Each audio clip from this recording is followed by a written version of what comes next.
ಮೆಂತ್ಯ ಮುದ್ದೆ, ಮೆಂತ್ಯ ಹಿಟ್ಟು ಯಾರು ತಿಂದಿದ್ದೀರಾ? ಆಲ್ಮೋಸ್ಟ್ ಎಲ್ಲ ಬಾಣಂತಿಲಾಗಿರಲಿ ಅಥವಾ ಸೊಂಟದ ನೋವಿಗಾಗಲಿ ಯಾರಿಗೆ ಶಕ್ತಿ ಬೇಕನ್ಸುತ್ತೋ ಖಂಡಿತವಾಗ್ಲೂ ಎಲ್ಲರ ಮನೇಲಿ ಮಾಡಿರ್ತಾರೆ. ಜೊತೆಗೆ ನಮ್ಮ ಮಂಡ್ಯದಲ್ಲಿ ಸ್ಪೆಷಲ್ ಅಂತ ಅಂದರೆ ಮೆಂತ್ಯ ಮುದ್ದೆ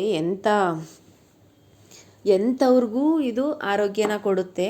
ಅಂದರೆ ಸ್ಪೆಷಲಿ ನಮ್ಮ ಕಡೆ ಮಾಡೋವಂಥದ್ದು ಬಾಣಂತಿರು ಕೊಡ್ತಾರೆ. ಅದ್ರ ಜೊತೆಗೆ ಯಾ ಈಗ ತುಂಬ ಅಸ್ವಸ್ಥ ಆಗಿರ್ಬೋದು ಅಥವಾ ನಿಮಗೆ ಯಾವುದೇ ರೀತಿ ಸೊಂಟ ನೋವು ಅಥವಾ ಮೈಯಲ್ಲಿ ಅಷ್ಟು ಲವಲವಿಕೆ ಇಲ್ಲ, ಆ್ಯಕ್ಟಿವ್ನೆಸ್ ಇಲ್ಲ ಅಂದರೆ ಎವ್ರಿ ಡೇ ಇದನ್ನು ತಿಂತಾ ಬಂದರೆ, ಅಂದರೆ ಅಟ್ಲೀಸ್ಟ್ ತಿನ್ನೋಕ್ಕಾಗಿಲ್ಲ ಅಂದ್ರೂ ವಾರದಲ್ಲಿ 1 ಸಲ 2 ಸಲನಾದ್ರೂ ಮನೆಯಲ್ಲಿ ಮಾಡ್ಕೊಂಡು ಬಂದರೆ ಆರೋಗ್ಯ ಚೆನ್ನಾಗಿರುತ್ತೆ ಮತ್ತು ಸೊಂಟಕ್ಕೆ ಬಲ ಬರುತ್ತೆ ಅಂತ ಹೇಳ್ತಾರೆ.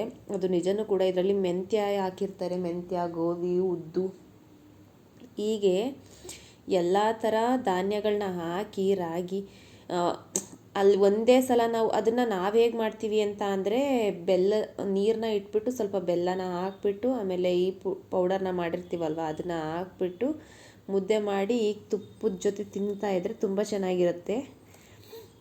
ಜೊತೆಗೆ ಕೆಲವ್ರು ಏನು ಮಾಡ್ತಾರೆ, ಇದನ್ನು ಬೆಲ್ಲ ಹಾಕದೆ ಕೆಲವ್ರು ತಿಂತಾರೆ, ಕೆಲವ್ರು ಸಾಂಬಾರಲ್ಲಿ ತಿಂತಾರಂತೆ. ನಾವು ಮೊದಲಿಂದನೂ ಮಾಡ್ಕೊಂಬಂದಿರೋದೇ ಈ ರೀತಿ, ತುಂಬಾ ಚೆನ್ನಾಗಿರುತ್ತೆ. ಜೊತೆಗೆ ಆರೋಗ್ಯಕ್ಕೂ ಒಳ್ಳೆಯದು. ಅದು ಇದು ಮಾಡ್ಕೊಂಡು ತಿನ್ನೋದಕ್ಕಿಂತ ಒಂದು ಸಲ ಮನೆಯಲ್ಲಿ ಮಾಡಿ ಟ್ರೈ ಮಾಡಿ. ಇದ್ರ ಬೆನಿಫಿಟ್ಸ್ ಏನಪ್ಪ ಅಂತ ಅಂದರೆ ನಿಮಗೆ ಮೂಳೆಗಳಿಗೆ ಶಕ್ತಿ ಬರುತ್ತೆ. ಅಷ್ಟು ಮಸಲ್ಸ್ ಪೇಯ್ನ್ ಇತ್ತಂದರೆ ಆದಷ್ಟು ಕಡಿಮೆ ಆಗ್ತಾ ಹೋಗುತ್ತೆ. ಮತ್ತು ಯಾವುದೇ ರೀತಿ ಅಂದರೆ ಏನಂತ ಹೇಳೋದು, ಬೇರೆ ಯಾವುದಾದ್ರೂ ನಮ್ಮ ದೇಹಕ್ಕೆ ಹಾನಿಕಾರಕ ವೈರಸ್ಗಳೇನಾದರೂ ಇತ್ತು ಅಂದ್ರೂ ಇದು ಆಲ್ಮೋಸ್ಟ್ ಅದರ ವಿರುದ್ಧ ಹೋರಾಡಿ ನಮ್ಮ ಜೀವನಕ್ಕೆ ಒಂದು ನೈಜತೆ ಅಂದರೆ ಲವಲವಿಕೆನ ಕೊಡ್ತಾ ಹೋಗುತ್ತೆ. ಬೆಳಿಗ್ಗೆ ಎದ್ದರೆ ನಾವು ಎಷ್ಟೊಂದು ತಿಂಡಿ ಮಾಡ್ತೀವಿ, ಜೊತೆಗೆ ಒಂದು ದಿನ ವಾರದಲ್ಲಿ ಈ ಥರ ತಿಂಡಿನ ಮಾಡ್ಕೊಂಡು ತಿಂದರೆ ಖಂಡಿತವಾಗ್ಲೂ ಆರೋಗ್ಯನೂ ವೃದ್ಧಿ ಆಗುತ್ತೆ. ಮತ್ತು ಮನೆಯಲ್ಲಿ ಮಕ್ಕಳಿಗಾಗಲಿ ದೊಡ್ಡವ್ರಿಗಾಗಲಿ ಯಾರಿಗಾದ್ರೂ ತಿನ್ಬೋದು. ಇದನ್ನು ನಾವು ಮಾಡ್ಕೊಂಡು ತೋರಿಸಿದ್ದನ್ನೇ ಮಕ್ಕಳು ಬೆಳೆಸ್ತಾ ಹೋಗ್ತಾರೆ ಅಲ್ವಾ. ಆರೋಗ್ಯ ವೃದ್ಧಿ ಮಾಡ್ಕೊಬೇಕು ಅಂತ ಇಚ್ಛೆ ಇದ್ದವರು ಖಂಡಿತವಾಗ್ಲೂ ಇದನ್ನು ನಿಮ್ಮ ರೆಸಿಪಿನಲ್ಲಿ ಆ್ಯಡ್ ಮಾಡ್ಕೊಳ್ಳಿ. ಮೆಂತ್ಯ ಮುದ್ದೆ